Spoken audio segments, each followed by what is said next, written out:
duša mi je prazna bez tebe.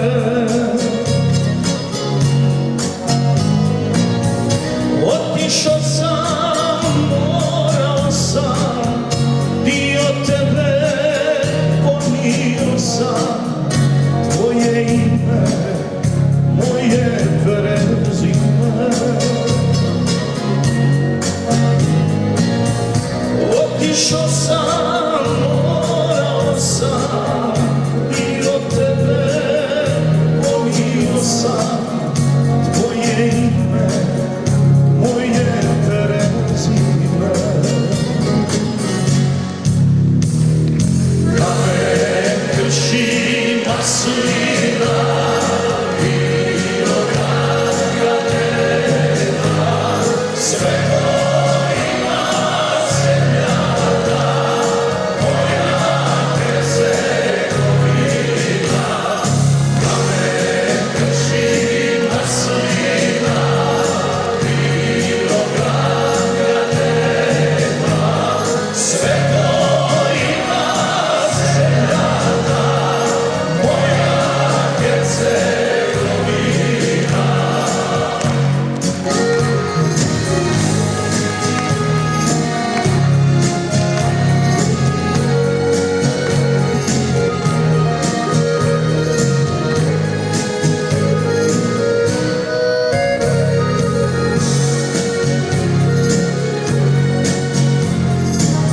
Svake noći tebe sanjam ja,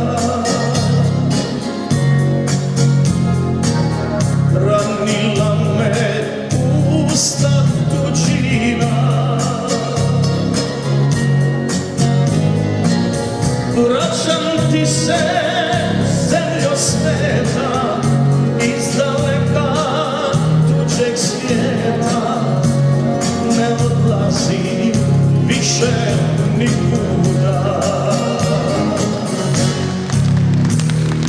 Kamen krši maslina, vinograda nema, sve to ima zemljana, moja Hercegovina.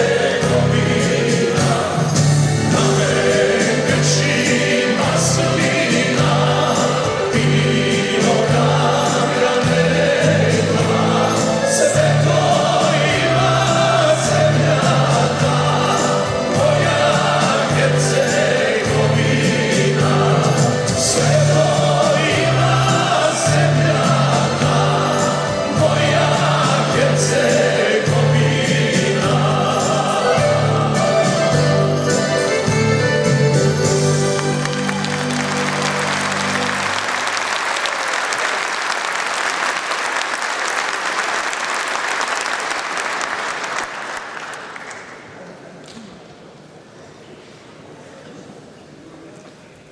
Ujutro pod suncem, uveče i noću. I kad dođe oluja, u dobru i zlu, izgovori samo domovino moja. Ima toliko riječi da se to kaže i svaka je dobra ako je tvoja. Nećeš pogriješiti. Ne griješi onaj koji voli. Nakon ovih lijepih stihova Zvonimira Goluba, došao je red i na nas žene. Liječnica iz Zagreba, koja je završila 2 poslijediplomska studija, dugogodišnja djelatnica Kliničkog bolničkog centra u Zagrebu, nositeljica spomenice Domovinskog rata. Dame i gospodo, doktorica Koreljka Marušić-Kušević.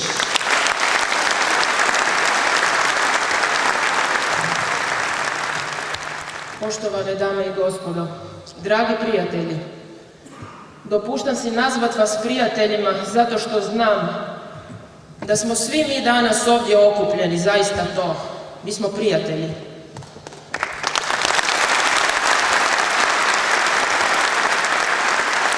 Došli smo iz različitih gradova, različitih sela, Bogu hvala ima nas iz raznih država, ali znam da nam je zajedničko jedno. A to je svijest da su pred nama dani od vrlo važne budućnosti nas i naše djece. 27.12. imat ćemo šansu da nakon 20 godina i 10 godina vladavine takozvanog predsjednika građanina, pa ma šta to znači?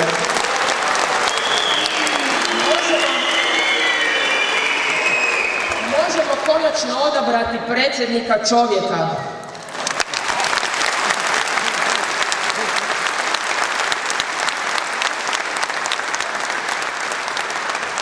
Prošlo je nepunih 20 godina od kad se u teškom, dugom i krvavom porodu rodila ova zemlja.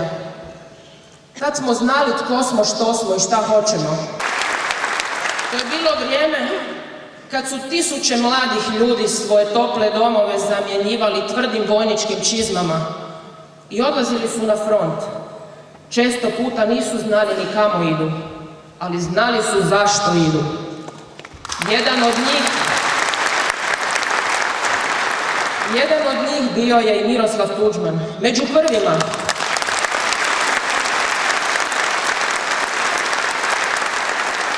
To je bilo vrijeme kad se nismo klanjali nikakvim bezimenim, samozvanim evropskim identitetima. Vrijeme kad smo znali do kuda nam sežu granice ove lijepe naše. Znali smo kojeg datuma slavimo koji blagdan. I niko nas nije morao podsjećati, a kamoli moliti da na svoje prozore izvjesimo državne zastave.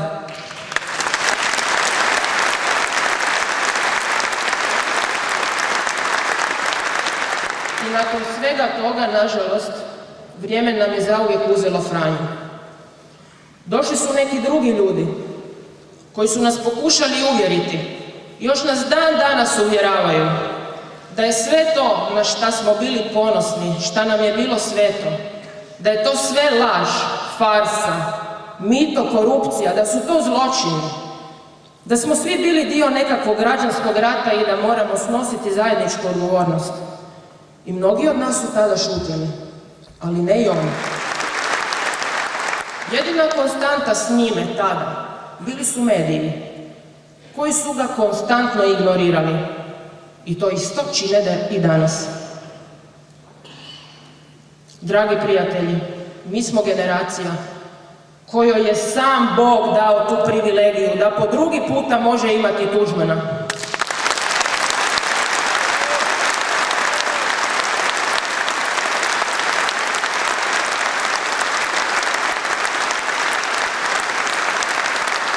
Ali da nas neki zlobnici koji nas sigurno sada slušaju ne bi krivo shvatili, nije on nama bitan samo zato što je Tuđman.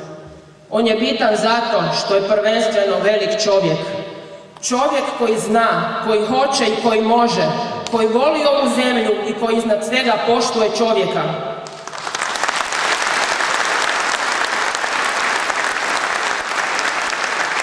Miroslav Tuđman je čovjek koji sigurno nikada ne bi pod krinkom zaštićenog svjedoka lažno svjedočio protiv svoga naroda.